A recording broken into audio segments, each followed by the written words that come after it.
En mi cumpleaños número 64, me quedé paralizada mientras el vino corría por mi vestido de $3,000. Mi nuera sonrió con desdén y dijo: «Ahora se ve tan barata como realmente es». Su madre la miraba con orgullo. Mi hijo fingió no ver, pero ninguno de ellos sabía. Esa noche sería el punto de quiebre. Mi nombre es Leonor Villagrán, tengo 64 años. Y esa noche, frente a 80 personas que aplaudían minutos antes, sentí cómo el vino tinto bajaba lentamente por la seda italiana de mi vestido color marfil. Costó $58,000, pero en ese momento no pensaba en el dinero. Pensaba en las risitas ahogadas, en los murmullos, en el silencio cruel que siguió al accidente. Ingrid, mi nuera, sostenía la copa vacía con esa expresión que yo conocía tan bien, fingida inocencia. Sus ojos brillaban con algo que no era arrepentimiento, era triunfo. A su lado, Graciela, su madre, se llevó la mano a la boca como si estuviera horrorizada, pero yo vi la sonrisa que escondía detrás de sus dedos.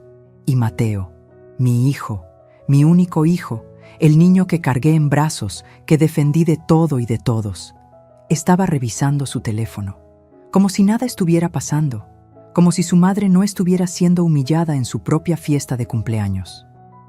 El salón privado del restaurante azul cobalto, con sus candelabros de cristal y sus manteles bordados, se convirtió en un escenario de vergüenza. Podía sentir cada par de ojos sobre mí, algunos con lástima, otros con ese morbo que la gente siente ante la desgracia ajena. «Ay, suegrita, perdóname», dijo Ingrid con esa voz dulce que reservaba para las audiencias. «Qué torpe soy, te arruiné el vestido». Pero sus palabras siguientes las dijo más bajo, solo para mí, mientras se inclinaba a ayudarme con una servilleta. «Aunque seamos honestas, Leonor, ahora se ve tan barato como realmente eres». Algo se rompió dentro de mí en ese instante. No fue el corazón, fue algo peor. Fue la última hebra de ilusión que me mantenía creyendo que todo estaba bien, que mi familia me amaba, que yo todavía tenía un lugar en mi propia vida. Me quedé inmóvil, no porque fuera débil, sino porque finalmente, después de 5 años de humillaciones pequeñas, de desprecios disfrazados de consejos, de ser desplazada centímetro a centímetro de mi propio hogar, finalmente vi con claridad absoluta. Esto no fue un accidente, esto fue planeado.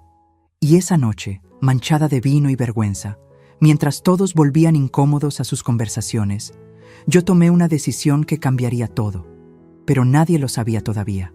Ni siquiera yo misma entendía hasta dónde estaba dispuesta a llegar. Porque lo que ellos no sabían era que esa noche no solo me arruinaron un vestido, me despertaron. Si esta historia te está tocando el corazón, suscríbete al canal para que sigas acompañándome en este relato. Porque lo que viene, nadie se lo esperaba. Pero antes de contarte cómo llegué a ese salón, cómo llegué a ser la mujer invisible en su propia fiesta, necesito que entiendas quién era yo antes de que Ingrid entrara en nuestras vidas como un huracán silencioso. Antes de que mi hijo se convirtiera en un extraño, antes de perderme a mí misma. Yo no siempre fui esta mujer que agacha la cabeza. Hubo un tiempo en que mi nombre significaba algo en esta ciudad. Leonor Villagrán, arquitecta. Diseñé el edificio Santander en Polanco, la Biblioteca Municipal de Coyoacán, el complejo residencial Torres del Valle que todos conocen por sus jardines verticales. Era 2013 cuando mi mundo se derrumbó. Ricardo, mi esposo, murió en un choque en la autopista México-Querétaro. Un tráiler perdió el control. Lluvia, neblina. Mi marido ya no regresó a casa. Mateo tenía 32 años. Acababa de conseguir un puesto en una empresa de tecnología. Yo tenía 52. Y de pronto, estábamos solos. 2 personas tratando de entender cómo seguir respirando cuando el centro de tu universo desaparece. Durante 1 año, apenas pude trabajar. Mateo venía cada tarde, me traía sopa, se sentaba conmigo en silencio. A veces llorábamos juntos, Otras veces, solo nos tomábamos de la mano viendo fotografías viejas. Él era mi ancla, y yo era la suya. Poco a poco, regresé a la vida. Tomé un proyecto pequeño, luego otro. Una firma internacional me ofreció liderar el diseño de un centro cultural en Barcelona. 3 años de contrato, buen salario, la oportunidad de mi carrera. Pero Mateo me miró con esos ojos que heredó de su padre y me dijo: «Mamá, te necesito cerca, por favor». Rechacé Barcelona. Compré un terreno hermoso en San Ángel, con jacarandas en la calle y vista a las montañas. Invertí mis ahorros, 4.200.000 pesos. Contraté al mejor arquitecto que conocía, yo misma, y diseñé una casa con 2 salas, una para mí, otra para Mateo y la familia que algún día tendría. Quería un hogar multigeneracional, como los de antes, donde las abuelas cocinan con las nueras, donde los nietos corren por el jardín mientras los adultos toman café en la terraza. Soñaba con eso mientras colocaba cada ladrillo, cada ventana, cada detalle. La casa quedó lista en 2015. Mateo se mudó conmigo. Fueron 2 años hermosos. Cocinábamos juntos los domingos. Él me ayudaba con mis planos. Yo lo escuchaba hablar de sus proyectos en la empresa. Teníamos nuestra rutina, nuestra paz. Hasta que en 2017, Mateo conoció a Ingrid Saldívar en una conferencia de negocios en Monterrey. Al principio, me pareció encantadora. Alta, delgada, con esa sonrisa perfecta de quien sabe exactamente cómo causar buena impresión. Venía de una familia de bien, según decía. Su padre había sido empresario textil. Su madre, Graciela, era viuda también. Ingrid fue amable conmigo las primeras semanas. Me preguntaba por mi trabajo, elogiaba la casa, me llamaba Doña Leo, con cariño fingido que yo entonces creí genuino. Se casaron en 2018.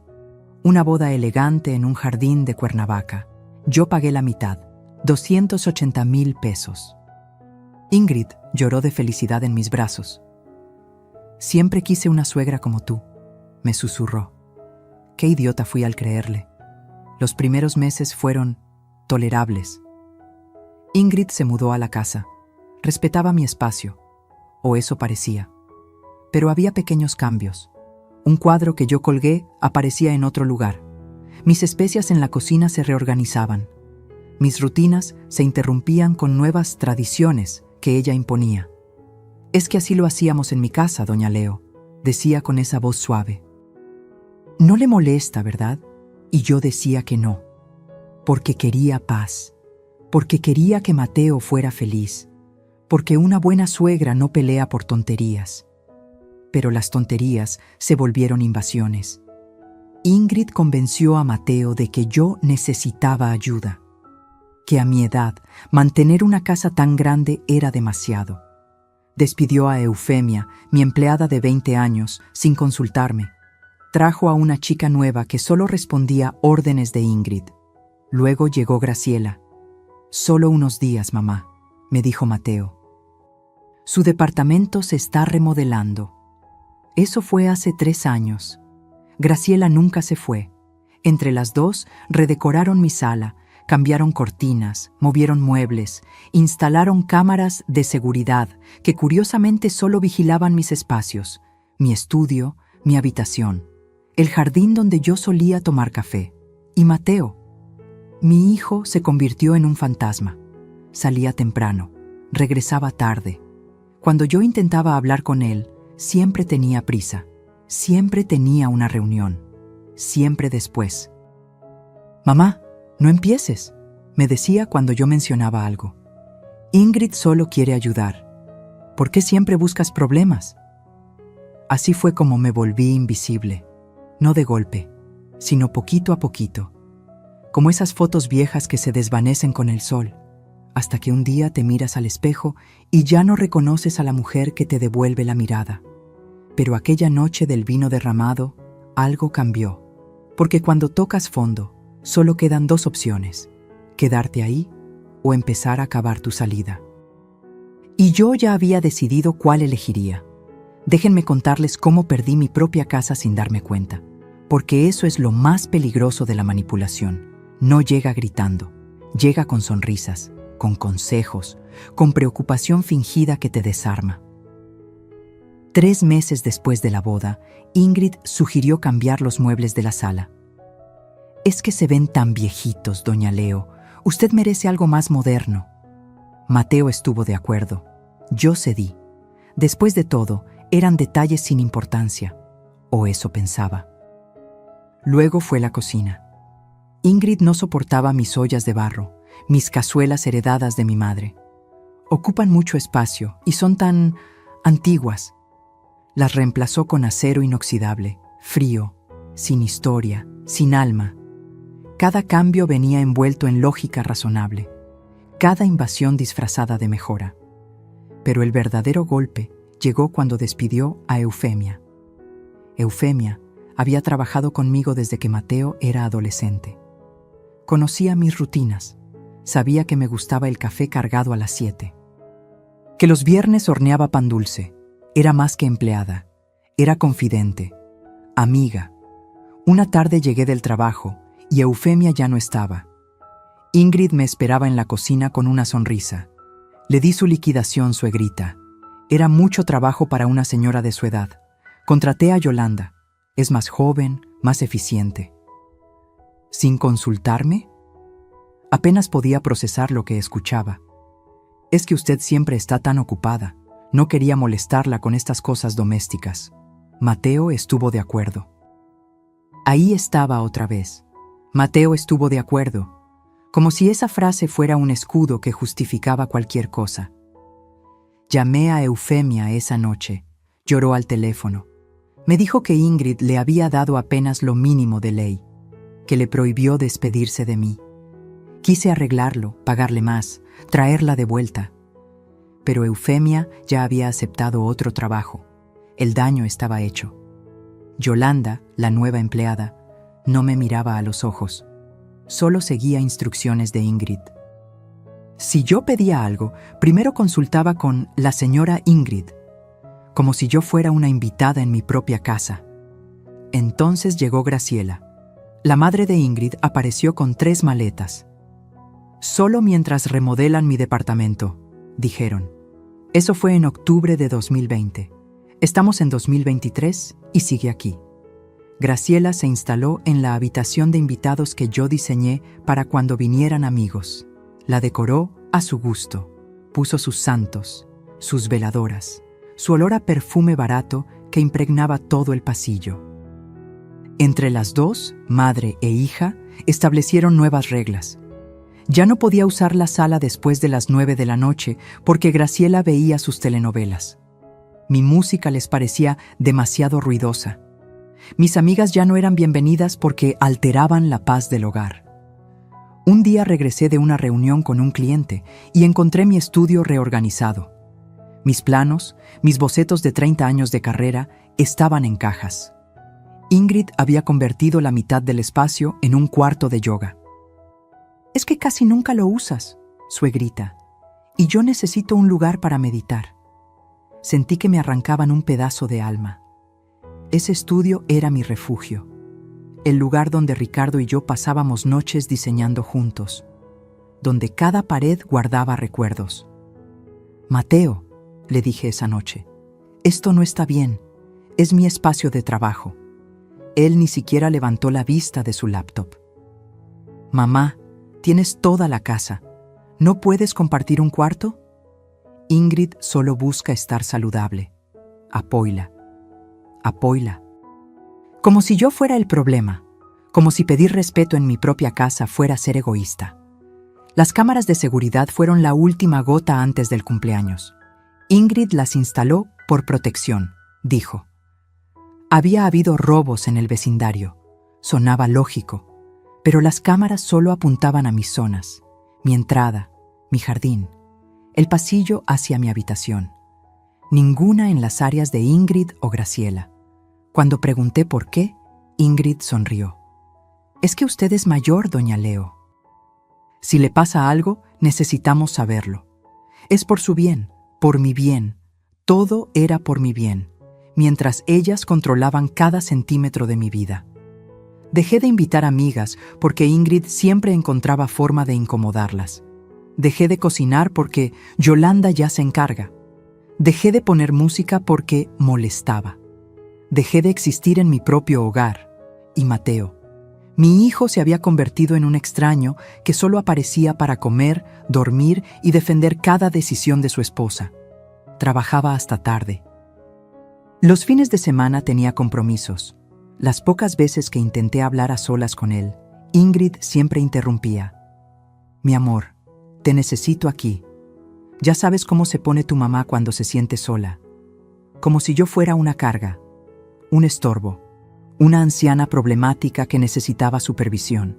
Había días en que caminaba por mi propia casa y me sentía como un fantasma, invisible, silenciosa, sin voz ni voto, hasta aquella noche del cumpleaños. Cuando el vino corrió por mi vestido y las palabras de Ingrid me atravesaron como cuchillos. Cuando finalmente entendí que esto no era descuido, era plan, un plan para borrarme, para quedarse con todo, para eliminarme sin que nadie notara que yo alguna vez había estado viva. Pero ellas cometieron un error. Me subestimaron. Creyeron que porque me callaba, estaba vencida. Creyeron que porque sonreía, era tonta. Y esa noche, manchada de vino y rabia contenida, desperté. Porque una mujer que construyó edificios con sus propias manos no se derrumba tan fácil. Solo necesita recordar quién era antes de que le dijeran quién debía ser. Esa noche, después del incidente del vino, no regresé de inmediato al salón. No podía. Las piernas me temblaban. El pecho me ardía con una mezcla de humillación y algo más oscuro. Algo que llevaba años acumulándose. Salí al jardín del restaurante. Había faroles colgando de los árboles, música suave que venía del salón. El aire fresco me golpeó la cara y recién entonces me permití respirar. Me quité los zapatos. El pasto estaba húmedo bajo mis pies. El vestido arruinado se pegaba a mi piel. 58,000 pesos convertidos en trapo manchado. Pero ya no me importaba el vestido. Me importaba el veneno en la sonrisa de Ingrid, la complicidad en los ojos de Graciela, el silencio cobarde de mi hijo. Me senté en una banca escondida entre los arbustos. Necesitaba unos minutos antes de volver a fingir que todo estaba bien. Antes de sonreír y agradecer por una fiesta que se había convertido en mi funeral público. Entonces las escuché. Voces femeninas que venían del baño exterior, cerca de donde yo estaba. La ventana estaba entreabierta. Reconocí esas risas inmediatamente. ¿Viste su cara? La voz de Ingrid rebosaba satisfacción. Pensé que se iba a poner a llorar ahí mismo. «Te pasaste, hija». Era Graciela, pero no sonaba molesta. Sonaba orgullosa. Aunque te digo, lo del vestido fue brillante. $3,000 tirados a la basura. Necesitaba que se viera exactamente como es, una vieja ridícula jugando a ser importante. Mi corazón se detuvo. No fue accidente, lo sabía, pero escucharlo confirmado era otra cosa. ¿Y Mateo?, preguntó Graciela. Mateo hace lo que yo digo. Ya lo tienes que saber, mamá. Ingrid se rió. Le digo que su madre está delicada, que necesita protección, y él firma lo que sea. ¿Ya está todo listo para el fideicomiso? Fideicomiso. Esa palabra me atravesó como una bala. Casi, respondió Ingrid. El abogado de Mateo ya preparó los documentos. Solo falta que la vieja firme. Le diremos que es para proteger su patrimonio en caso de que pierda facultades mentales, que es normal a su edad. ¿Y va a firmar? Claro que va a firmar. Después de esta noche, después de ver que ya nadie la respeta, va a estar tan destruida que firmará cualquier cosa con tal de recuperar un poco de cariño de su hijo. El aire se me atoró en la garganta. ¿Y después?, insistió Graciela. Después, mamá, esa casa vale más de 4 millones de pesos. Una vez que esté en fideicomiso y nosotros tengamos el control como administradores, podemos vender nuestra parte. Mateo heredará la otra mitad cuando ella muera, pero para entonces ya estaremos instaladas en Mérida. Ese departamento frente al mar que vimos, ¿te imaginas? Ingenioso, hija, aunque a veces pienso, ¿no es mucho? La pobre mujer ya está acabada. La pobre mujer, Ingrid repitió con burla, nos ha estorbado suficiente, su tiempo pasó, ahora nos toca a nosotras vivir bien. Se rieron, las dos, como si acabaran de contar un chiste, como si yo fuera un obstáculo menor en su camino hacia una vida cómoda. Yo seguía paralizada en esa banca, el vestido húmedo, los pies descalzos en el pasto, pero algo dentro de mí se encendió. No era dolor, era claridad absoluta. Todo cobró sentido, las cámaras que vigilaban mis movimientos, la prisa de Ingrid por aislarme de mis amigas, las constantes insinuaciones sobre mi edad, mi memoria, mis olvidos. Estaban construyendo un caso, preparando el terreno para declararme incapaz. El fideicomiso era la trampa final, y yo había estado a punto de caer. Escuché cómo se arreglaban frente al espejo, riéndose aún. Luego sus pasos alejándose de regreso al salón. Me quedé ahí. No sé cuánto tiempo. 5 minutos, tal vez 20, viendo las luces del restaurante, escuchando la música, sintiendo cómo algo antiguo despertaba en mi pecho. Rabia. Pero no cualquier rabia. Era la rabia fría de una mujer que ha sido arquitecta, que ha levantado estructuras desde cero, que sabe planear, que entiende que antes de construir hay que tener buenos cimientos. Regresé al salón. Ingrid y Graciela ya estaban en nuestra mesa, hablando con otros invitados. Mateo seguía en su teléfono. Nadie notó mi ausencia. Me acerqué a Ingrid. Le toqué el hombro suavemente. «Ingrid, hija», dije con la voz más dulce que pude fingir. «No te preocupes por el vestido. Fue un accidente. Estas cosas pasan». Ella me miró sorprendida. Esperaba gritos, esperaba drama. Le di sumisión, o eso creyó. «Ay, suegrita, qué linda es usted. De verdad lo siento tanto». «Lo sé, mija, lo sé». Sonreí. «Vamos a olvidarlo. Es mi cumpleaños. Quiero que todos seamos felices». Graciela me miró con esa expresión de triunfo mal disimulado. Mateo finalmente levantó la vista y asintió aliviado, como si yo acabara de resolver un problema que él no quería enfrentar. El resto de la noche pasó entre felicitaciones vacías y abrazos hipócritas. Corté el pastel, soplé las velitas, agradecí a todos por venir, actué como la abuelita dulce que ellas creían haber domesticado, pero dentro de mí, detrás de esa sonrisa, ya estaba trazando planos, calculando, midiendo, porque eso es lo que hacen las arquitectas, construyen. Pero también saben exactamente dónde golpear para que todo se derrumbe, y ellas acababan de entregarme el mapa completo de su plan. Grave error, porque ahora yo también tenía un plan, y a diferencia del suyo, el mío no dependía de manipular a nadie, dependía de la verdad. Y la verdad, cuando se revela en el momento correcto, puede destruir imperios construidos sobre mentiras. Esa noche, manejando de regreso a casa en silencio, mientras Mateo, Ingrid y Graciela reían en el asiento trasero, tomé una decisión. No iba a firmar ningún papel, no iba a seguir siendo invisible, iba a pelear, pero no como ellas esperaban, no con gritos ni escenas. Iba a pelear como una mujer inteligente que sabe que la mejor venganza no es el ruido. Es el silencio calculado antes del golpe final. Los siguientes 3 días fueron los más difíciles de mi vida, porque tuve que fingir. Tuve que sonreír. Tuve que actuar como si no supiera nada mientras mi mundo se desmoronaba por dentro. Cada vez que veía a Ingrid, escuchaba su voz en ese baño. Una vieja ridícula jugando a ser importante. Cada vez que Graciela me ofrecía café, recordaba, la pobre mujer ya está acabada. Y Mateo, Dios mío, Mateo. Cada vez que lo miraba, me preguntaba en qué momento perdí a mi hijo, en qué momento su amor se convirtió en indiferencia disfrazada de ocupación. El 4.º día no aguanté más. Necesitaba hablar con alguien que me conociera de verdad, alguien que recordara a la Leonor de antes. Llamé a Fermín Ochoa. Don Fermín había sido mi socio en 3 proyectos grandes durante los años 90. Era arquitecto también, especializado en restauración de edificios históricos. Teníamos 71 años ahora, viudo desde hace 5.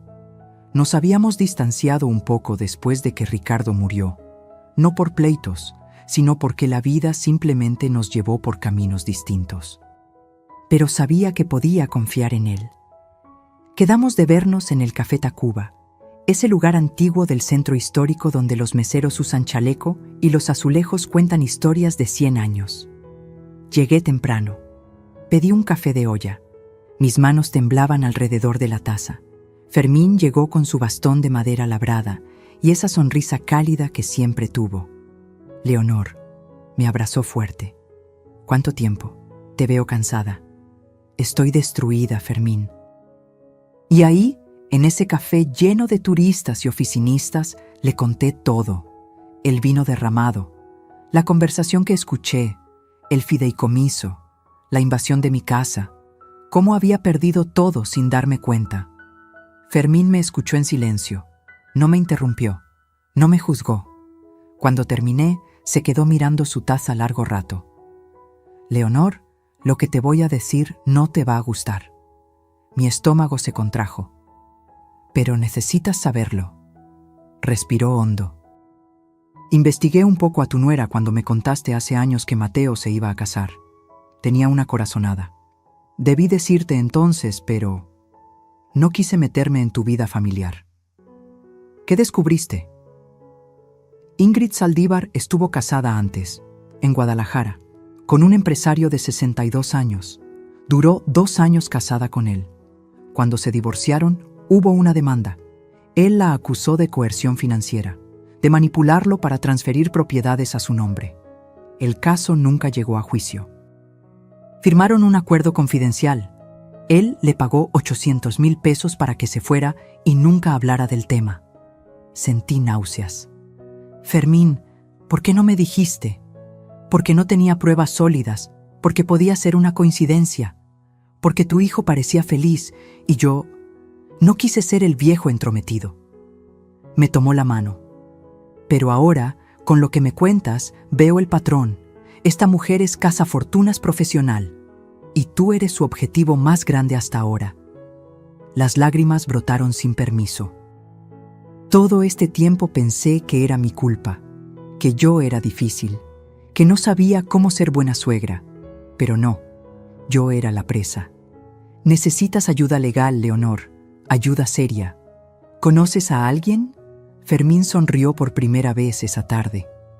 Conozco a la mejor. Paloma Rentería. Se especializa en casos de patrimonio familiar y abuso financiero contra adultos mayores. Es implacable. Si alguien puede ayudarte, es ella. 2 días después estaba en el despacho de la licenciada Paloma Rentería. Oficina moderna en Santa Fe, piso 14, con vista a toda la ciudad. Paloma tenía unos 45 años, cabello corto, traje sastre color vino y unos ojos que te atravesaban cuando hablaba. Señora Villagrán, cuénteme todo, y quiero decir todo. Cada detalle cuenta. Le mostré documentos, estados de cuenta bancarios que logré imprimir en secreto, escrituras de la casa. Le conté sobre las cámaras, sobre Eufemia, sobre el fideicomiso que querían hacerme firmar. Paloma iba tomando notas.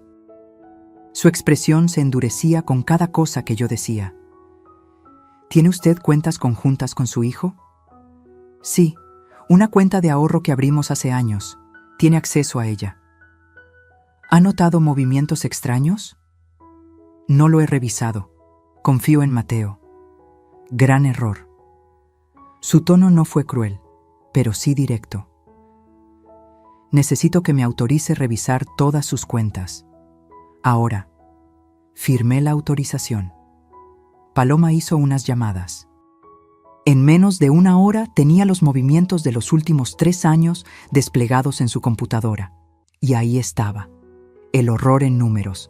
Retiros de 50,000 pesos, 80,000, 120,000, siempre en fechas cercanas, transferencias a una cuenta que yo no reconocía, pagos de tarjetas de crédito que no eran mías. Señora Villagrán, en los últimos 2 años han salido de su cuenta conjunta casi 890,000 pesos. ¿Autorizó usted estos movimientos? No, yo ni siquiera sabía. Esto es malversación. Abuso financiero, y tenemos pruebas documentales. Paloma siguió revisando. Encontró facturas. Una a nombre de Ingrid por un auto que yo nunca vi, 385,000 pesos. Otra por un viaje de negocios a Cancún, 95,000 pesos.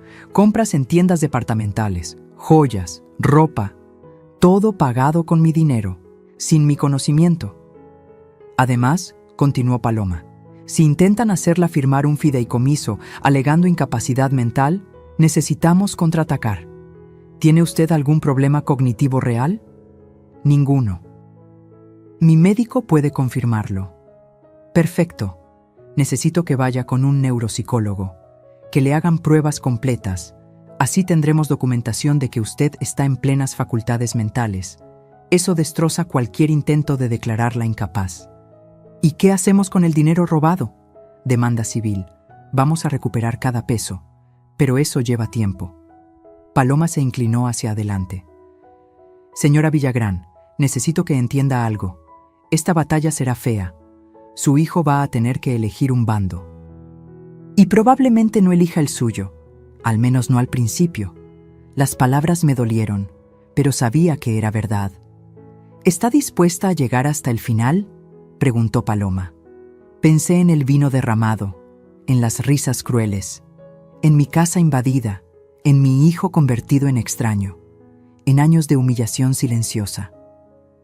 Hasta el final, respondí, aunque me cueste todo. Paloma sonrió, y en esa sonrisa vi algo que no había visto en años, una aliada, alguien de mi lado. Entonces empecemos. Porque estas mujeres cometieron un error. Subestimaron a la arquitecta. Salí de ese despacho diferente. Ya no era la víctima asustada. Era la estratega, la constructora de planes. Ingrid y Graciela habían declarado la guerra sin saberlo. Y yo acababa de reclutar a mi ejército. Ahora solo faltaba esperar el momento perfecto para contraatacar. Porque en la arquitectura hay una regla de oro. Nunca construyes sobre terreno inestable. Primero tienes que remover la tierra podrida. Y eso, exactamente eso, era lo que yo estaba a punto de hacer. Regresé a casa esa tarde como una actriz preparándose para el papel de su vida. Paloma me había dado instrucciones claras. No cambie su comportamiento. Actúe normal, sumisa incluso. Mientras más confiadas estén, más errores cometerán. Así que eso hice. Llegué con bolsas del supermercado, saludé a Graciela que veía su telenovela. Le ofrecí galletas. Ella apenas me miró. ¡Ay, doña Leo! ¡Qué considerada! Aunque ya sabe que no debo comer harinas. Mi azúcar, ¿se acuerda? Sonreí. Disculpa, Graciela. Se me olvidó. Ingrid llegó 1 hora después de su clase de pilates. Traía pants de marca y esa sonrisa de quien acaba de gastar dinero que no ganó. Suegrita, ¿podemos hablar? Tengo algo importante. Mi corazón se aceleró, pero mantuve la calma. Claro, mija, dime. Nos sentamos en la sala, mi sala, que ahora tenía muebles que yo no elegí y cojines que yo no compré. Es sobre su futuro, doña Leo.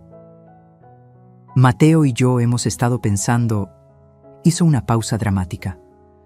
A su edad, manejar finanzas puede ser estresante.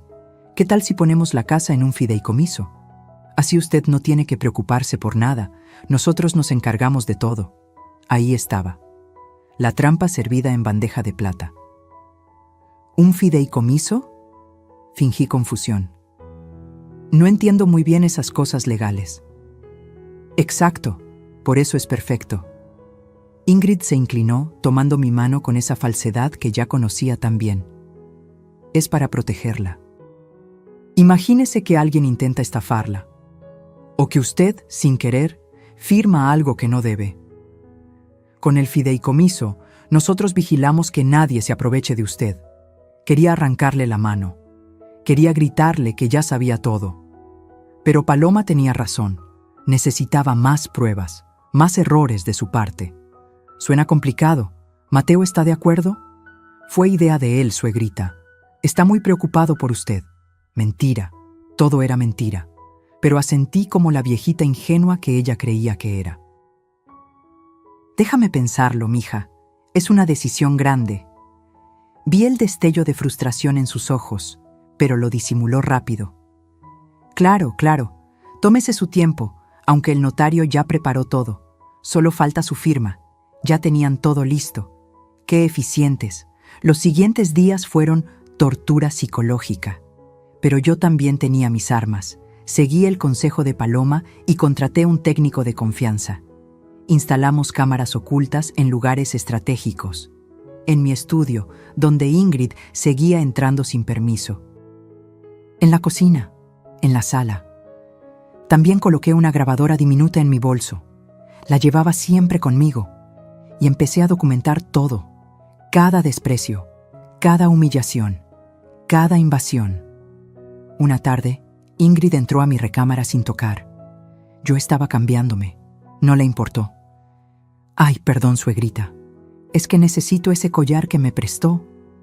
¿Dónde lo guarda? Yo no te presté ningún collar, Ingrid. Claro que sí. El de perlas. ¿Ya se le olvidó? Me quedé helada. Ese collar me lo regaló Ricardo en nuestro 20º aniversario. Nunca lo prestaría. Debe estar en mi joyero, dije, la voz temblándome. Ingrid fue directo a él. Sacó el collar. Se lo puso frente al espejo. Ah, sí, este. Perfecto para la cena de mañana. Se lo devuelvo el jueves. Y se fue. Con mi collar. Con mi recuerdo. Pero la grabadora en mi bolsillo capturó todo. Su mentira. Su robo disfrazado de préstamo. Otra noche, escuché voces en el estudio de Ricardo. Ese espacio sagrado que nadie había tocado desde su muerte. Bajé en silencio. La puerta estaba entreabierta. Ingrid estaba fotografiando documentos con su celular, papeles del escritorio, archivos viejos. Buscaba algo. ¿Qué haces? Mi voz salió más firme de lo que pretendía. Se volteó, sin vergüenza, sin disculpas. Solo ordenando, suegrita, este cuarto es un desastre. Ya es hora de que lo dejemos ir, ¿no cree? Ricardo ya no está. Aferrarse al pasado no es sano. Cada palabra era una puñalada. Este cuarto se queda como está. Ay, doña Leo. Su tono cambió. Se volvió frío, filoso. Usted ya no decide esas cosas. Este es el hogar de Mateo ahora. Y mío. Es hora de que acepte su lugar. ¿Mi lugar? Sí. Como invitada. Como la abuelita que vive aquí por nuestra generosidad. Se acercó a mí. Porque seamos honestas, Leonor. Usted ya no es dueña de nada. Solo que aún no lo ha entendido. Me miró con tanto desprecio que sentí el aire abandonar mis pulmones. Esta casa ya no es suya. Este espacio ya no es suyo. Su tiempo pasó. Ahora nos toca a nosotros. Y mientras más rápido lo acepte, menos doloroso será. Salió del estudio dejándome ahí, temblando de rabia y dolor. Pero lo que Ingrid no sabía era que la cámara oculta en el librero había grabado cada palabra, cada gesto, cada amenaza. Seguí juntando evidencia. Paloma me enseñó a revisar mis cuentas.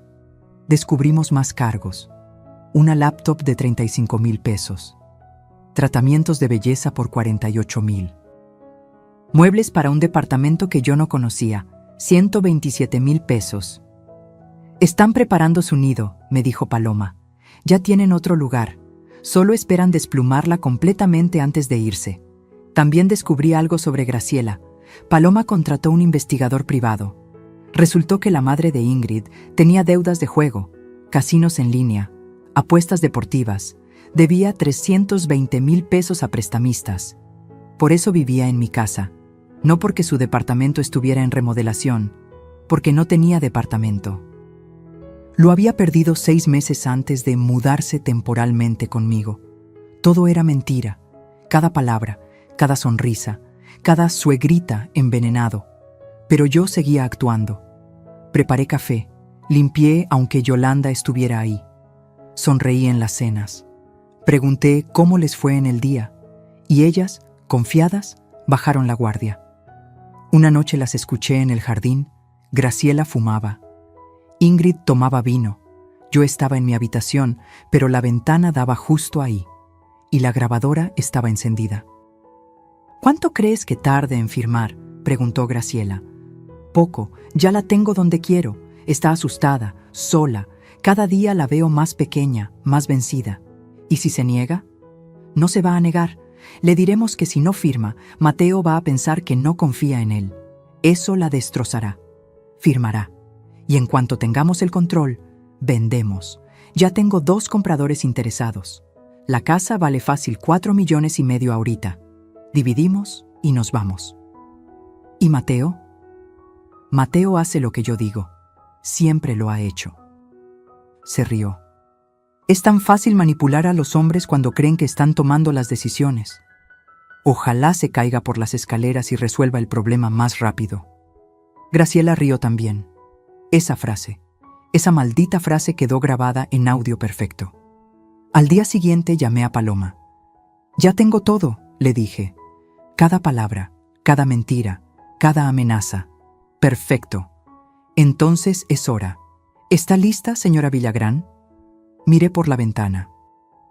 Vi a Ingrid en el jardín, regando plantas que yo sembré, en tierra que yo pagué, en un hogar que yo construí. Lista, respondí. Que empiece el juego de verdad. Porque ya había jugado a ser invisible. Ya había jugado a ser débil. Ahora iba a jugar con mis propias reglas. Y en este juego yo conocía cada rincón del tablero, porque yo lo había diseñado. Pasaron 2 semanas más de simulación. 2 semanas donde cada día me costaba más mantener la máscara. Pero Paloma insistía.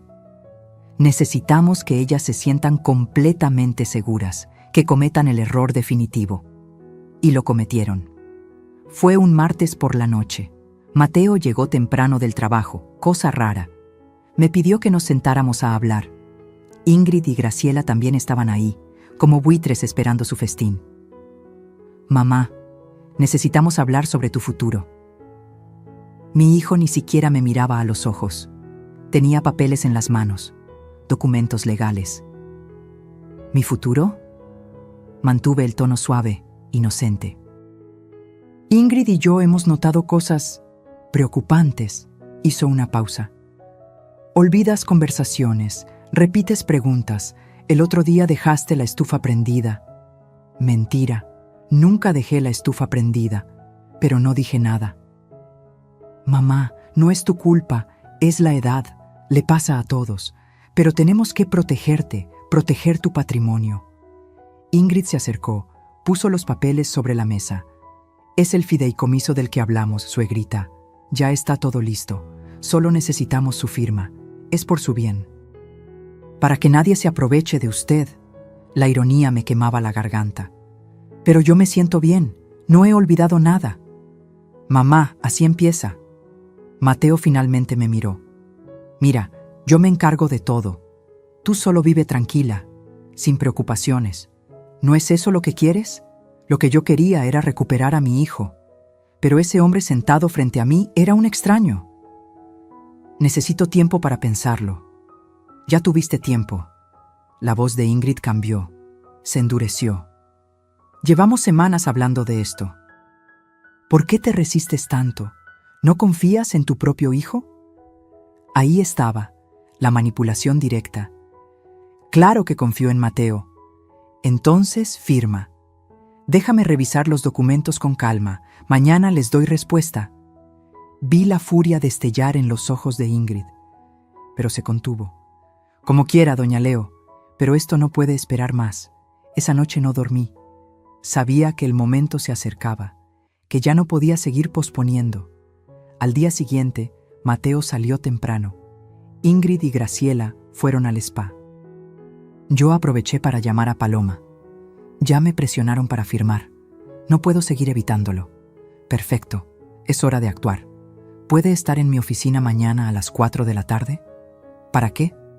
Para la reunión definitiva. Invite a Mateo, Ingrid y Graciela. Dígales que va a firmar, que quiere hacerlo con un notario presente para que todo sea legal. Yo me encargo del resto. ¿Está segura? Señora Villagrán, usted contrató a la mejor. Confíe en mí. Al llegar a casa, les di la noticia. Ingrid casi brinca de felicidad. ¡Ay, suegrita! Sabía que iba a entender. Mañana a las 4 entonces. En el despacho de la licenciada que maneja estos temas. Sí, quiero que Mateo esté ahí. Y ustedes también. Es importante para mí que mi familia esté presente. Por supuesto. Somos una familia, ¿no? Ingrid me abrazó. Olía a perfume caro, comprado con mi dinero. Esa noche me senté sola en el estudio de Ricardo. Toqué sus libros, sus planos viejos. Las fotografías de nosotros jóvenes, soñando edificios. Perdóname, amor, susurré. Perdóname por dejar que esto llegara tan lejos, por ser tan ciega. Pero mañana voy a pelear. Por nosotros, por lo que construimos. La mañana del miércoles fue eterna. Ingrid y Graciela estaban eufóricas, hablaban de viajes, de planes, de la casa en Mérida que ya casi podían tocar. Mateo llegó a las 3. Tenía ojeras, se veía cansado. Parte de mí todavía quería salvarlo. Pero sabía que eso solo dependía de él. Llegamos al despacho de Paloma a las 4 en punto. Oficina moderna, vista panorámica, ambiente formal. Paloma nos recibió con profesionalismo frío. Buenas tardes. Soy la licenciada Paloma Rentería. Señora Villagrán, familia, pasen por favor. Nos sentamos en la sala de juntas. Había otra persona ahí, un hombre mayor con portafolio. Él es el licenciado Hernández, notario público. Está aquí para dar fe de lo que se firme hoy. Ingrid sonrió. Graciela también. Mateo solo asentía, ansioso por terminar con esto. Paloma puso un folder sobre la mesa. Antes de proceder con cualquier firma, necesito aclarar algunos puntos legales. Señora Villagrán, ¿usted solicitó la creación de este fideicomiso? No, me lo propusieron. ¿Se siente usted con facultades mentales completas? Completamente. ¿Ha sido evaluada recientemente? Saqué de mi bolsa los documentos que el neuropsicólogo me entregó 3 días antes. Evaluación completa. Resultado: facultades cognitivas perfectas para mi edad. Paloma los revisó. Se los pasó al notario. Perfecto. Entonces, señora Villagrán, está en plena capacidad de tomar sus propias decisiones. Miró a Mateo. Lo cual hace que ciertos movimientos financieros realizados sin su autorización sean problemáticos. ¿De qué habla? Mateo frunció el ceño. Paloma abrió el folder. Sacó estados de cuenta, facturas, documentos bancarios. Hablo de 890,000 pesos retirados de la cuenta conjunta que comparte con su madre, sin su autorización. Hablo de compras realizadas con tarjetas suplementarias que ella nunca aprobó. Hablo de transferencias a cuentas de terceros. Ingrid palideció. Graciela se puso rígida. Eso fue para gastos de la casa, tartamudeó Ingrid. ¿Un auto de 385,000 pesos es gasto de casa? ¿Un viaje a Cancún de 95,000 pesos? ¿Tratamientos de belleza por 48,000? Paloma puso las facturas sobre la mesa, una por una. Todo documentado, todo rastreable. Mateo autorizó esos gastos, dijo Ingrid, su voz subiendo de tono.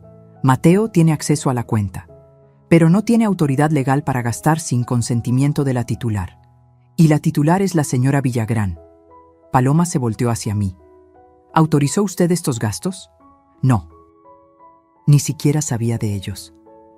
Mamá, tú me dijiste que usara la cuenta para lo que necesitáramos, dijo Mateo desesperado. Para emergencias, hijo, para la casa, no para autos lujosos y viajes, no para robar. No estoy robando. Paloma levantó la mano. Hay más. Miró a Ingrid. Señora Saldívar, ¿Sabía usted que existe un acuerdo confidencial firmado en Guadalajara en 2015, donde su exesposo la acusó de coerción financiera? El silencio fue absoluto. Mateo volteó a ver a Ingrid, confusión en su rostro. ¿De qué habla? Es mentira, susurró Ingrid.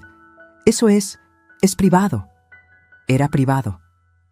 Paloma sacó más documentos, hasta que empezó un patrón idéntico aquí: aislar a la víctima, controlar finanzas, preparar documentos de transferencia de propiedad, inventar incapacidad mental. Esto es ridículo. Ingrid se levantó. Siéntese. La voz de Paloma era acero. Porque aún no terminó. Sacó su laptop, la giró hacia nosotros, le dio play a un video. Era la grabación de la cámara oculta. Ingrid en el estudio de Ricardo. Sus palabras exactas: este es el hogar de Mateo ahora, y mío. Usted ya no es dueña de nada. Mateo se quedó congelado viendo la pantalla. Paloma puso otro audio. La conversación del jardín. La voz de Ingrid.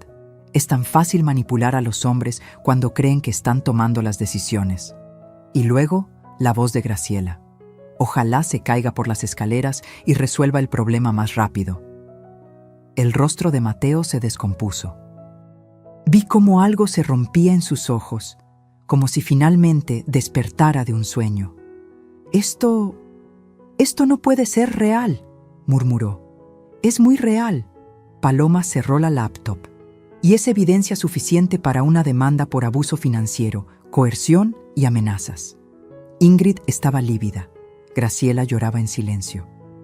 Mateo, mi amor, ¿yo puedo explicar? Ingrid intentó tomarlo del brazo. Él se apartó como si ella quemara. ¿Cuánto?, me preguntó, la voz quebrada. ¿Cuánto te robamos? Casi 900,000 pesos. Documentados. Mi hijo se llevó las manos a la cara. Sus hombros temblaban. Dios mío, mamá, yo no sabía. Pensé que estabas mal, que necesitabas ayuda. Eso era lo que ella quería que pensaras, hijo. Paloma continuó, implacable. Señora Villagrán, ¿desea proceder con la demanda? Miré a Ingrid. Ya no tenía esa sonrisa. Ya no tenía ese poder. Era solo una mujer asustada, atrapada en sus propias mentiras. Miré a Graciela, llorando, sabiendo que sus deudas ahora serían públicas. Y miré a Mateo, mi hijo, mi único hijo, destruido. Sí, procedo con la demanda, pero no contra mi hijo, contra ella, señalé a Ingrid, y quiero cada peso devuelto. Paloma asintió. Y hay algo más. Me miró. ¿Qué desea hacer con la casa? Respiré hondo. Esta era la parte más dolorosa. La casa la construí yo, con mi dinero, para mi familia, pero ya no hay familia ahí, solo hay veneno, así que vendo, y que nadie se quede con nada de lo que fue nuestro. Mateo me miró con lágrimas en los ojos. Mamá, por favor, hijo, te amo, siempre te amaré, pero necesito alejarme de este dolor, y tú necesitas decidir quién quieres ser, si el hombre que tu padre hubiera estado orgulloso de conocer, o el títere de una mujer que solo te usó. Me levanté. Las piernas me temblaban, pero la voz salió firme. No voy a firmar ningún fideicomiso. Voy a recuperar mi dignidad. Y ustedes van a aprender que las mujeres de mi edad no somos presas fáciles. Somos sobrevivientes. Y cuando nos levantan, nos levantamos con todo. Salí de esa oficina con Paloma a mi lado. Dejé atrás a Ingrid gritando, a Graciela sollozando, a Mateo destrozado, y por primera vez en 5 años sentí que podía respirar.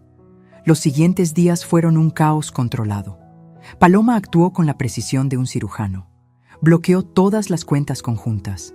Revocó los poderes notariales que me habían hecho firmar meses atrás bajo el pretexto de agilizar trámites. Presentó la demanda civil por malversación de fondos y coerción patrimonial. Todo pasó tan rápido que Ingrid no tuvo tiempo de reaccionar. Yo regresé a la casa esa noche. Mateo no estaba.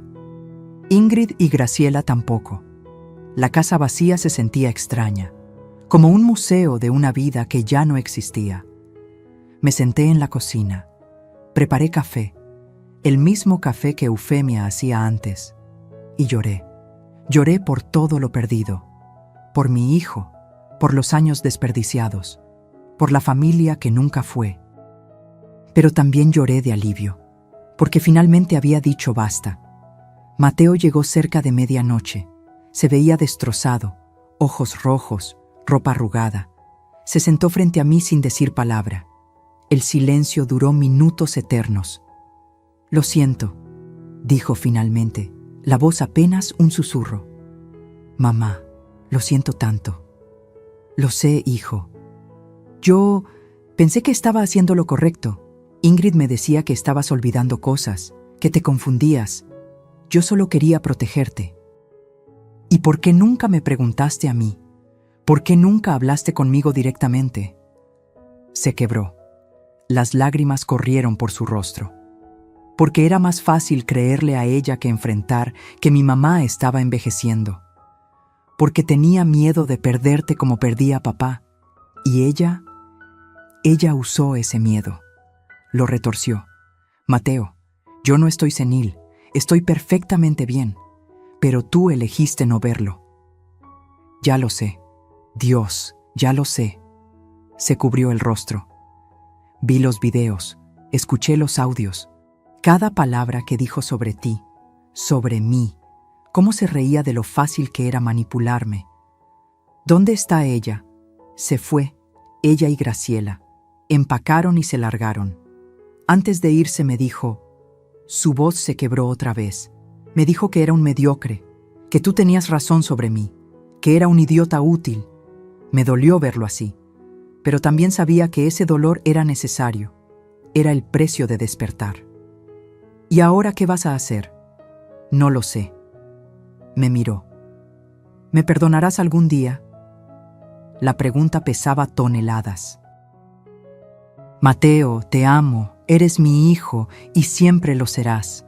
Pero perdonar no significa olvidar, y definitivamente no significa que las cosas vuelvan a ser como antes. Lo entiendo. Necesito espacio, necesito sanar, y tú necesitas trabajar en ti mismo, en entender cómo llegaste hasta aquí. ¿Por qué dejaste que esto pasara?» «Voy a empezar terapia. Ya hice la cita». Asentí. Era un comienzo. «La casa se vende, Mateo. Esa decisión no cambia». «Lo sé. Y está bien.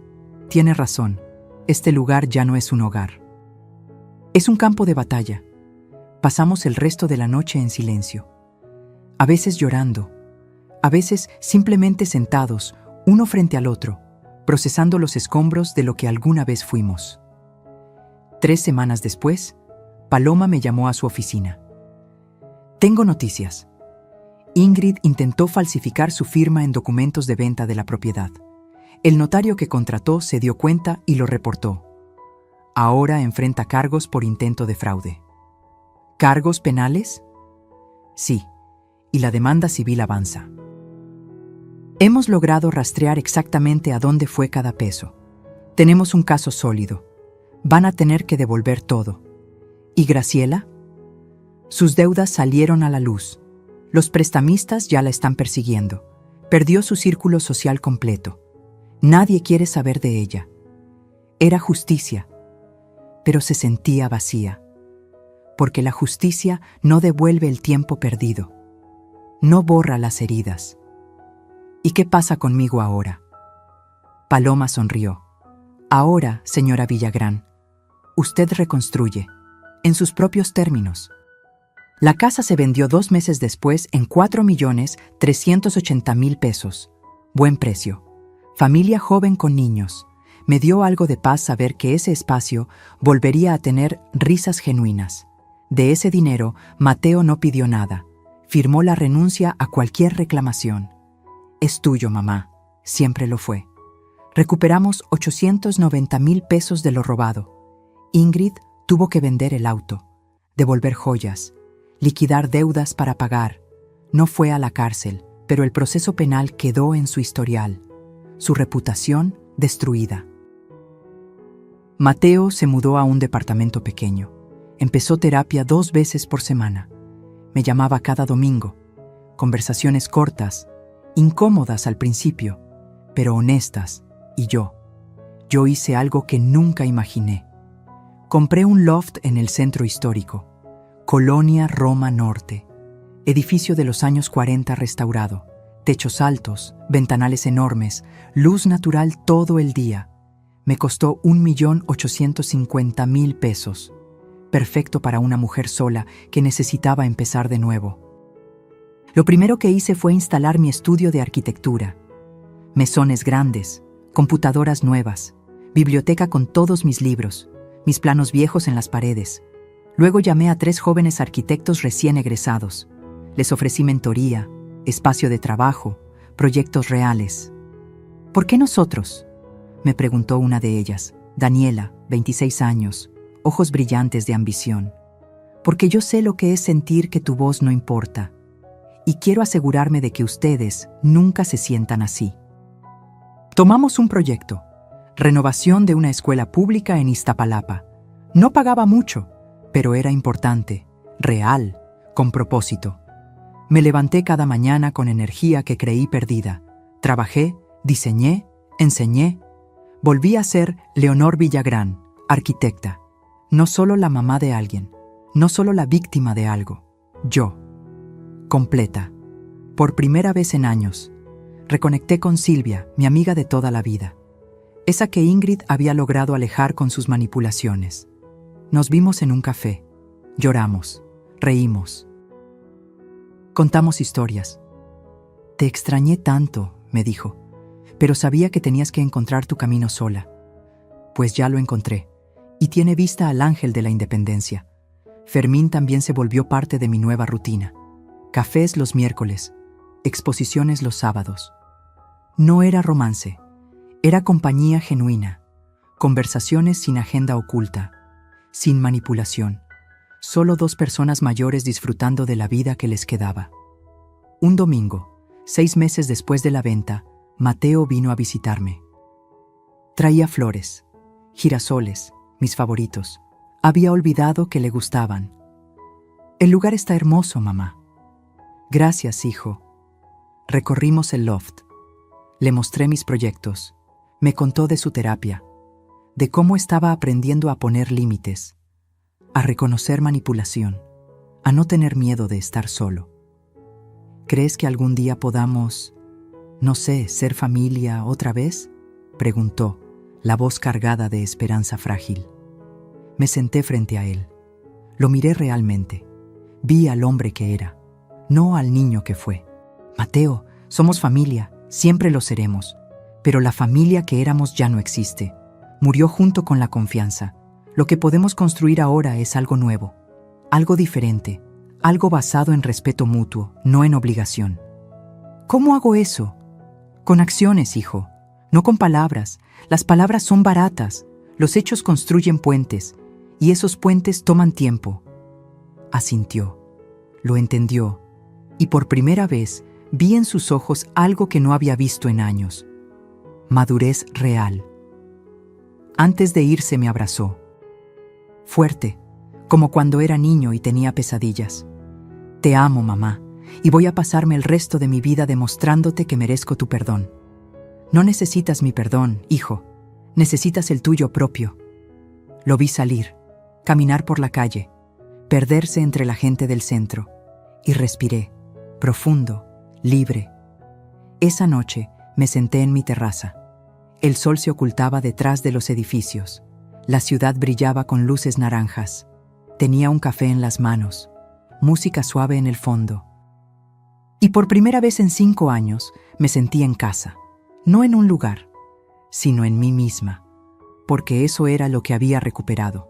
No una propiedad, no dinero. Me había recuperado a mí misma. La Leonor que diseñaba edificios, que soñaba grande, que no pedía permiso para existir. Y esa mujer, esa arquitecta de 64 años que había sobrevivido traición, manipulación y pérdida, estaba lista para construir su mejor obra, el resto de su vida. Pasaron 8 meses desde aquella reunión en el despacho de Paloma. 8 meses donde todo cambió de formas que nunca imaginé. La demanda civil siguió su curso, lento, como todo lo legal en este país, pero Paloma era implacable. Cada audiencia, cada presentación de pruebas, era un golpe más contra el castillo de mentiras que Ingrid había construido. En la tercera audiencia, el juez revisó las grabaciones. Vi cómo su expresión cambiaba al escuchar aquella frase. Ojalá se caiga por las escaleras y resuelva el problema más rápido. Esto no es solo malversación, dijo el juez. Esto es premeditación de daño. Esto roza lo criminal. Ingrid intentó defenderse. Contrató un abogado caro. Argumentó que las grabaciones eran ilegales, que yo la había provocado, que todo era un malentendido entre familia. Pero las pruebas eran abrumadoras. Estados de cuenta, facturas, correos electrónicos donde le daba instrucciones a Mateo sobre cómo convencer a tu madre de que ya no puede manejar sus finanzas. Mensajes de texto con Graciela planeando la venta de la casa. Todo documentado, todo irrefutable. El proceso de divorcio de Mateo fue rápido, sin hijos de por medio, sin bienes compartidos reales. Ingrid pidió pensión alimenticia. El juez se la negó. Usted tiene capacidad de trabajar, señora, y francamente, su conducta en este caso no amerita ningún tipo de compensación. Vi a Ingrid salir de esa sala. Ya no era la mujer elegante de sonrisa calculada. Traía el cabello sin arreglar. Ropa normal, sin marcas, ojeras profundas. La máscara había caído completamente. Por un momento, solo un momento, sentí lástima, pero luego recordé sus palabras. Recordé cada humillación, cada mentira, y la lástima se evaporó. Graciela fue el caso más triste. Sus deudas la alcanzaron. Los prestamistas demandaron. Tuvo que declararse en quiebra. Su círculo social, esas amigas con las que jugaba cartas y presumía de su hija exitosa, le dieron la espalda. Terminó viviendo en un cuarto de azotea en Naucalpan, sola, sin las comodidades que disfrutó en mi casa durante 3 años. Fermín me contó que la vio una vez en el mercado, cargando bolsas pesadas. Se veía 10 años más vieja. ¿Sentiste algo?, me preguntó. Sentí que cada quien tiene lo que sembró, respondí. Pero lo más duro fue Mateo, porque con él no hubo justicia clara, solo consecuencias. Perdió su trabajo. La empresa consideró que el escándalo familiar afectaba su imagen. Conflicto de interés, le dijeron. Lo despidieron con lo mínimo. Tuvo que vender su auto, mudarse a un departamento más barato, ajustarse a una vida que no conocía, la vida de quien tiene que empezar desde abajo otra vez. Pero lo más importante, perdió su ilusión de quién era. Durante años se creyó el hombre exitoso, el hijo protector, el esposo enamorado, y todo era mentira, era un títere, un instrumento en manos de alguien más. Esa revelación lo destruyó de formas que el dinero no podía arreglar. Siguió yendo a terapia, me llamaba cada semana, al principio solo para disculparse, luego para contarme sobre su proceso. El terapeuta dice que tengo codependencia, me dijo un día, que toda mi vida he buscado validación externa, primero de papá, luego de ti, después de Ingrid. Nunca aprendí a validarme a mí mismo. Y ahora estoy aprendiendo. Es doloroso, pero necesario. Hubo un día, casi un año después de todo, que Mateo llegó a mi loft sin avisar. Traía una carta escrita a mano. No quiero que la leas frente a mí, dijo, pero necesito que la tengas. Es todo lo que nunca supe decirte, todo lo que debí haber dicho hace años. La carta tiene 12 páginas. La leí esa noche, sola en mi terraza. Lloré en cada párrafo. Mateo reconocía todo, su cobardía, su ceguera, cómo eligió la comodidad de creer mentiras antes que la incomodidad de enfrentar verdades. Cómo me falló no solo como hijo, sino como ser humano, pero también hablaba de cambio, de cómo estaba reconstruyéndose, de los errores que nunca volvería a cometer, de la promesa de ser mejor, no para recuperarme, sino para respetarse a sí mismo. Terminaba con una frase que me rompió. No espero tu perdón, mamá. Solo espero que algún día, cuando pienses en mí, no solo veas al hijo que te traicionó, sino al hombre que aprendió demasiado tarde, pero aprendió al fin. Guardé esa carta en un cajón especial, junto a las fotos de Ricardo. Las cosas que duelen, pero que necesitas conservar. ¿Perdoné a Mateo? Esa pregunta me la hice 1000 veces. La respuesta no es simple, porque el perdón no es un interruptor que prendes y ya, es un proceso. Algunos días lo perdonaba completamente, otros días la rabia volvía y me preguntaba cómo pudo ser tan ciego. Pero lo que sí hice fue darle espacio para crecer, para cambiar. Para demostrar con hechos, no con palabras, que era diferente. Y lentamente, muy lentamente, algo se reconstruyó entre nosotros. No la relación de antes. Esa murió, pero algo nuevo, más honesto, más frágil, sí, pero también más real. En cuanto a Ingrid, el final legal llegó 14 meses después del inicio. El juez falló a mi favor en todo. Tenía que devolverme los 890,000 pesos más intereses. Un total de 1,047,000 pesos. Vendió todo lo que tenía. Joyas, ropa de marca. El carro que compró con mi dinero. No fue a prisión, pero quedó con antecedentes penales. Intento de fraude. Cualquier futuro empleo, cualquier trámite legal llevaría esa marca. La última vez que supe de ella, estaba trabajando en un call center, viviendo con una prima en Ecatepec. Su Instagram, que antes estaba lleno de fotos en restaurantes caros y viajes, ahora estaba privado. Había caído, fuerte, y aunque parte de mí sabía que debía sentir compasión, no podía. Porque ella no solo me robó dinero, me robó años, paz, dignidad. Así que sí, fue justicia poética. Cada quien terminó exactamente donde sus acciones los llevaron. Graciela sola en su cuarto de azotea. Ingrid, con su reputación destruida y su futuro limitado. Mateo trabajando en sí mismo, enfrentando quién había sido. Y yo reconstruida, con mi estudio funcionando, con 3 jóvenes arquitectos bajo mi mentoría, con proyectos que me emocionaban, con amigas recuperadas. Con Fermín visitándome cada semana para ir a museos y conciertos, con una vida que finalmente era mía. Una tarde, Daniela, mi aprendiz más talentosa, me preguntó mientras revisábamos planos: «Doña Leo, ¿cómo hizo para levantarse después de todo lo que pasó?». La miré, 26 años, toda la vida por delante, y recordé a la Leonor de 26, diseñando su primer edificio, creyendo que el mundo era justo. «No te levantas de golpe», le dije. «Te levantas poquito a poquito. Primero las rodillas, luego las manos, luego la cabeza, y un día te das cuenta de que ya estás de pie, y que las cicatrices no te hicieron más débil, te hicieron más sabia». Sonrió. Siguió trabajando. Y yo también, porque eso es lo que hacemos las sobrevivientes. Seguimos, construimos, creamos. Porque la mejor venganza no es el castigo al otro, es tu propia felicidad recuperada.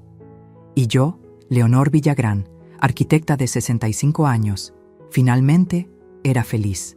No a pesar de lo que viví, sino por haberlo sobrevivido, por haber elegido pelear, por haber recordado quién era antes de que me dijeran quién debía ser. Esa noche, el vino derramado en mi vestido marcó un final, pero también un comienzo. El comienzo de una mujer que recuperó su voz, su espacio, su vida. Y eso no tiene precio. Han pasado 2 años desde aquella noche del cumpleaños. 2 años que se sienten como otra vida completa. Estoy sentada en la terraza de mi loft. Son las 7 de la mañana. El sol apenas asoma entre los edificios del centro. Tengo mi café cargado, el mismo que me gusta desde siempre. Música suave de fondo. Y frente a mí, planos de nuestro nuevo proyecto. Una biblioteca comunitaria en Iztacalco. No paga mucho, pero va a cambiar la vida de cientos de niños, y eso vale más que cualquier edificio corporativo. Daniela, Roberto y Carmen, mis 3 arquitectos jóvenes, llegan a las 9. Trabajamos hasta las 3. Luego yo me tomo las tardes libres, para vivir, para caminar, para recordarme que la vida no es solo trabajo. Los miércoles veo a Fermín. Ayer fuimos al Museo Soumaya, vimos la exposición de Rodin, discutimos sobre proporciones y belleza. Luego comimos en un restaurante pequeño de la Roma. Él pagó, yo pagué el postre, sin deberle nada a nadie, sin pedir permiso. Los viernes tengo cena con Silvia y otras 3 amigas del colegio, mujeres de mi edad que también han vivido, que también han sobrevivido divorcios, traiciones, pérdidas. Nos reímos, tomamos vino, contamos historias sin filtro, y los domingos. Los domingos son para Mateo. Al principio eran llamadas breves, incómodas, llenas de silencios pesados, pero poco a poco algo creció. No amor ciego de madre, sino respeto mutuo, honestidad cruda. Hace 3 semanas, Mateo consiguió trabajo nuevo, en una empresa más pequeña, sin el prestigio de antes, pero con valores reales. Me llamó emocionado. Mamá, ¿puedo pasar a contarte? Vino esa tarde. Traía pan dulce de la panadería que nos gustaba. Nos sentamos en la terraza. Me contó sobre el puesto. Sobre su jefe, que valora el trabajo honesto. Sobre cómo se siente construyendo algo real. Estoy orgulloso de ti, hijo. Se le llenaron los ojos de lágrimas. ¿De verdad? ¿De verdad? No por el trabajo, sino por el hombre en que te estás convirtiendo. No es perfecto. Todavía hay días donde veo sombras del hijo que me falló.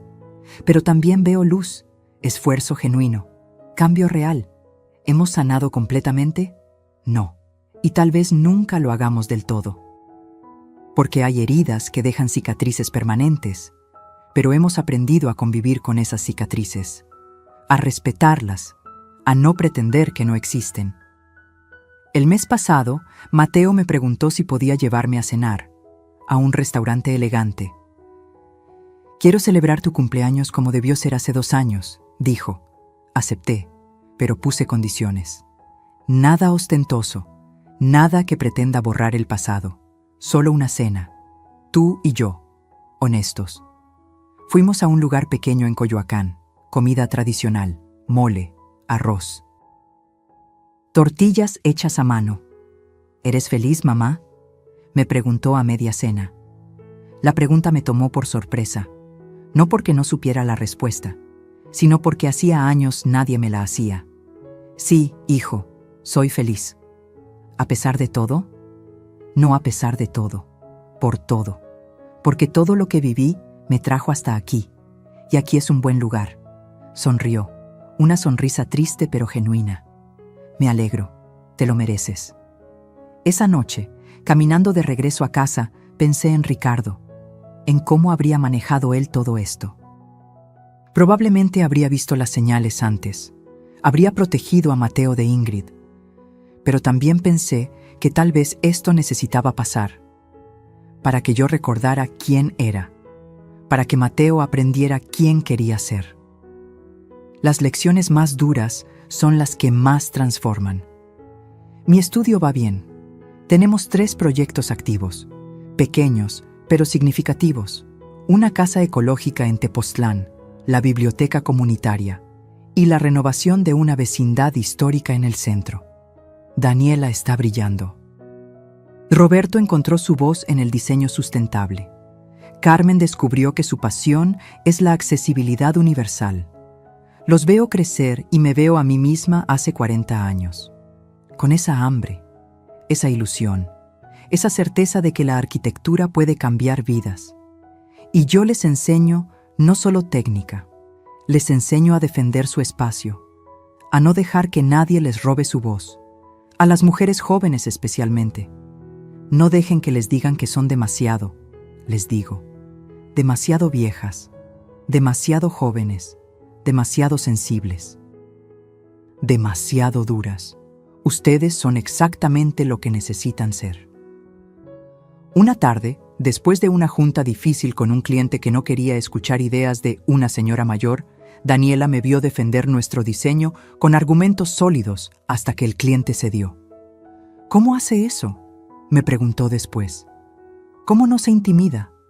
Porque ya no tengo nada que probar. Ya no busco aprobación, solo busco hacer buen trabajo.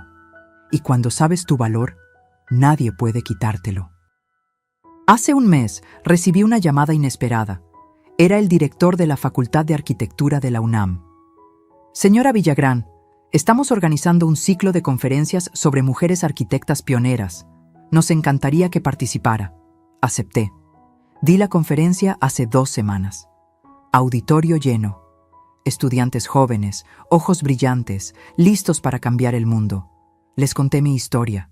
No solo los edificios que diseñé, también lo que viví.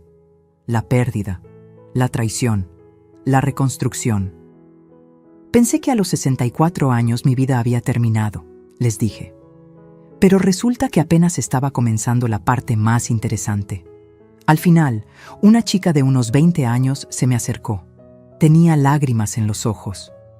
Mi abuela está pasando por algo similar. Con su familia. Se siente acabada. ¿Puedo mostrarle esta conferencia? Por favor. Y dile de mi parte que nunca es tarde para recuperarse. Que la edad no define tu valor. Que mientras respires, puedes cambiar tu historia. Esos momentos. Esos son los que me recuerdan por qué valió la pena pelear. No solo por mí, sino por todas las mujeres que creen que después de cierta edad deben volverse invisibles, complacientes, silenciosas. No. 1000 veces no. Esta mañana, mientras preparaba mi café, me vi en el espejo. Tengo 65 años, canas que ya no tiño, arrugas que cuentan historias, manos que construyeron edificios y ahora construyen sueños nuevos. Y me gustó lo que vi. No la Leonor perfecta, no la madre abnegada, no la víctima destruida, sino la Leonor completa, con todas sus facetas, sus cicatrices, sus victorias. La mujer que perdió casi todo y se reconstruyó desde los cimientos. Suena el timbre. Es Fermín. Hoy vamos a ver una exposición de arquitectura japonesa. ¿Lista para la aventura?, pregunta con esa sonrisa cálida. Siempre, respondo. Y es verdad, estoy lista, no solo para hoy, sino para todos los días que vienen. Porque aprendí algo fundamental en estos 2 años. La vida no termina cuando los demás deciden que ya no eres relevante. La vida comienza cuando tú decides que sí lo eres. A los 65 años no terminé mi historia. La reescribí con mi propia letra, con mis propias reglas, con mi propia dignidad. Y esta versión, esta Leonor, renacida de las cenizas de la humillación, es la mejor que he sido. No porque sea perfecta, sino porque es auténticamente mía. Salgo de mi loft. El sol brilla sobre la ciudad. Hay ruido, movimiento, vida. Y yo formo parte de ella, no como espectadora, sino como protagonista. Porque eso es lo que somos las mujeres que sobrevivimos, protagonistas de nuestras propias historias. Y mi historia, lejos de terminar aquella noche del vino derramado, apenas estaba comenzando su capítulo más hermoso. El capítulo donde yo elegí, donde yo construí, donde yo florecí. A los 65 años, sin pedir permiso, sin disculparme por existir, simplemente siendo, completa, libre, viva. Y eso es lo que significa realmente renacer. El timbre de mi loft suena un domingo por la tarde. No espero a nadie. Fermín está de viaje visitando a su hija en Monterrey. Mis amigas confirmaron para el viernes. Los chicos del estudio no trabajan domingos. Abro la puerta y mi corazón se detiene un segundo. Es Mateo. Pero no trae flores ni regalos. Trae algo diferente en las manos. Un sobre manila grueso. Y en su rostro hay una expresión que no le había visto. Determinación mezclada con miedo. Mamá, ¿puedo pasar? Necesito mostrarte algo. Claro, hijo. Se sienta en la sala. No en el sillón donde siempre se sienta, sino en el borde, como quien está a punto de saltar. Pone el sobre en la mesa de centro. He estado trabajando en esto los últimos 6 meses, con mi terapeuta, solo, sin presión de nadie. Abre el sobre, saca papeles, muchos papeles. Esto es un plan de restitución. Su voz tiembla ligeramente. No solo el dinero que ya devolvimos por orden del juez, sino todo. Cada peso que gasté de más, cada decisión que tomé sin consultarte, cada momento en que debí defenderte y no lo hice. Me muestra hojas con números, cálculos detallados, fechas, montos. Son 340,000 pesos adicionales, gastos que yo autoricé, cenas, viajes, cosas que creí normales pero que salían de tu cuenta. Lo voy a pagar todo. Me tomará 3 años con mi salario actual, pero lo voy a hacer. Las lágrimas amenazan con salir, pero las contengo. Mateo, el juez no ordenó eso. Ya cumpliste legalmente. No se trata de lo legal, mamá. Se trata de lo correcto. Me mira directo a los ojos por primera vez en mucho tiempo. Pasé 1 año en terapia aprendiendo la diferencia. Lo legal es lo mínimo. Lo correcto es lo que te deja dormir en paz. Hay algo más en el sobre. Lo saca con manos temblorosas. Y esto es lo más difícil. Es una carta, pero no para mí. Es para el Colegio de Arquitectos de México. Les pedí que te nominaran para el reconocimiento a la trayectoria. Les conté sobre tus edificios, tus proyectos, tu mentoría, todo lo que has hecho que yo nunca supe valorar. Mi garganta se cierra. Hijo, todavía no termino. Saca un cuaderno. Este es mi diario de terapia. Quiero que lo leas. Todo, las partes feas, donde reconozco mi codependencia, mi cobardía, cómo dejé que me manipularan porque era más fácil que pensar por mí mismo. Pone el cuaderno en mis manos. No espero que esto cambie nada entre nosotros. No espero que me perdones más rápido. Solo necesito que sepas que estoy haciendo el trabajo real, no para recuperarte, sino para ser el hombre que papá hubiera querido que fuera. Silencio. Largo. Pesado. Pero no incómodo. ¿Puedo decir algo ahora? Pregunto suavemente. Asiente, los ojos vidriosos. No necesito que me pagues cada peso, Mateo. No necesito gestos grandes. Lo que necesito es exactamente lo que estás haciendo. Honestidad, trabajo personal, cambio real. Pero quiero hacerlo. Necesito hacerlo. Entonces acepto, pero con una condición. ¿Cuál? Que ese dinero, cuando lo juntes, lo uses para terapia, para seguir trabajando en ti, porque esa es la mejor restitución que puedes hacerme. Un hijo sano, un hijo íntegro, se quiebra, completamente. Pone la cabeza en sus manos y llora. No como adulto contenido, sino como niño que finalmente suelta todo. Me acerco. Pongo mi mano en su hombro. No lo abrazo, todavía no, pero lo acompaño en su llanto, porque eso es lo que somos ahora, no madre salvadora e hijo perdido, sino 2 adultos aprendiendo a relacionarse desde la verdad, desde el respeto, desde el trabajo difícil de reconstruir lo roto. Las palabras son fáciles, Mateo, los hechos son los que construyen puentes. Lo sé. Por eso no te pido nada, solo te muestro lo que estoy haciendo y seguiré mostrándote, cada mes, cada año. El tiempo que sea necesario. Levanta la cabeza, se limpia las lágrimas. ¿Sigues viniendo a cenar los domingos? Pregunto. Si me lo permites. Te lo permito, pero ahora traes el postre y me cuentas algo verdadero de tu semana, no lo bonito, lo real. Sonríe. Una sonrisa pequeña pero genuina. Trato hecho. Antes de irse, se detiene en la puerta. Mamá, gracias. ¿Por qué? Por no rendirte conmigo, por poner límites, por obligarme a crecer aunque doliera. Porque si me hubieras perdonado fácil, si hubieras dejado que todo siguiera igual, yo nunca habría cambiado. Seguiría siendo ese hombre débil que dejó que abusaran de su madre. Los límites no son castigo, hijo. Son amor. El amor verdadero protege, y a veces proteger significa decir no. Asiente. Se va. Me quedo sola con el sobre Manila. El plan de restitución. El diario. La carta al colegio de arquitectos. Leo el diario esa noche.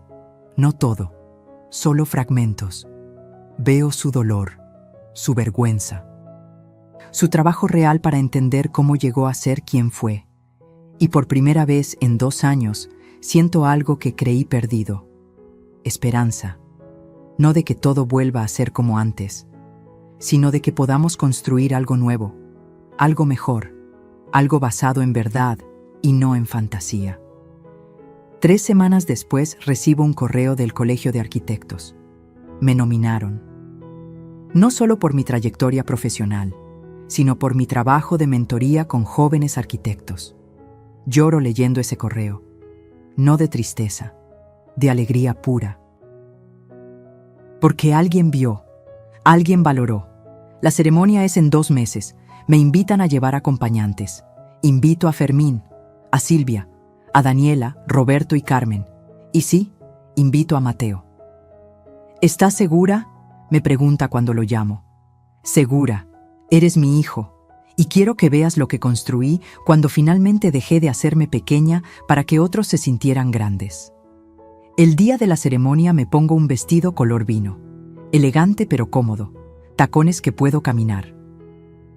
Cabello suelto con mis canas plateadas brillando bajo las luces. Mateo llega temprano a recogerme. Trae traje, se ve bien, pero más importante, se ve en paz. En el auto me dice: estoy orgulloso de ti, mamá, siempre debí estarlo, pero estaba demasiado ocupado pretendiendo ser alguien que no era para ver quién eras tú realmente. Gracias, hijo. Eso significa mucho. La ceremonia es hermosa. Dan el reconocimiento. Hablo frente a cientos de personas.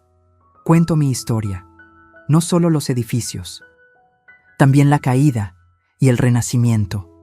A todas las mujeres aquí presentes, digo en mi discurso final, especialmente a las que sienten que su mejor época ya pasó, les digo que están equivocadas. Su mejor época es ahora, es siempre ahora. Mientras tengan voz, úsenla. Mientras tengan fuerza, luchen. Mientras tengan vida, vivan. No para otros, para ustedes. La ovación es larga, emotiva. Después, en la recepción, Mateo se acerca con una copa de jugo en la mano. ¿Recuerdas aquella noche del vino?, pregunta. ¿Cómo olvidarla? Pensé que ese era tu final, tu momento más bajo, pero resulta que era tu comienzo, tu despertar. A veces los finales son comienzos disfrazados. ¿Crees que algún día podamos...? No termina la pregunta. ¿Ser familia otra vez? Ya somos familia, Mateo. Solo que ahora es una familia real, con límites, con respeto, con verdad. Y eso es mejor que la fantasía que teníamos antes. Sonríe, brindamos, con jugo, no con vino. Porque algunos símbolos necesitan reescribirse. Esa noche regreso a mi loft, cansada pero feliz. Pongo el reconocimiento en el librero, al lado de las fotos de Ricardo, al lado de los planos de mi primer edificio, y miro todo lo que he construido, no solo estructuras de concreto, sino una vida. Mi vida, una vida que casi pierdo, pero que recuperé con uñas y dientes, con llanto y trabajo, con límites y dignidad. Me siento en mi terraza, la ciudad brilla abajo, millones de luces, millones de historias. Y la mía, mi historia, es una de resiliencia, de transformación, de una mujer que se negó a ser invisible. Pienso en todas las mujeres que están pasando por lo que yo pasé, sintiendo que no valen, que su tiempo terminó, que deben conformarse con las migajas de respeto que otros les dan. Y quiero gritarles: no, ustedes valen, ustedes importan, ustedes merecen dignidad, y nunca, jamás, es tarde para reclamarla, porque yo lo hice. A los 64 años, cuando el mundo me decía que ya era tarde, yo decidí que apenas estaba empezando. Y tenía razón. La vida no termina cuando los demás deciden que ya no eres útil. La vida comienza cuando tú decides que eres invaluable. Cierro los ojos, respiro hondo, sonrío, porque la verdadera riqueza no está en lo que posees, está en lo que no permites que te quiten. Y yo recuperé lo más valioso, mi dignidad, mi voz, mi vida, y eso nadie me lo volverá a arrebatar. Si esta historia tocó tu corazón, déjame saber en los comentarios de dónde nos estás viendo. Cuéntame si alguna vez tuviste que poner límites difíciles para recuperar tu paz. Dale like si crees que la dignidad no tiene edad y suscríbete para seguir acompañándome en más historias de vida como esta. Porque todas las historias que compartimos aquí tienen algo en común. Nos recuerdan que mientras respiremos, podemos reescribir nuestro final. Fin.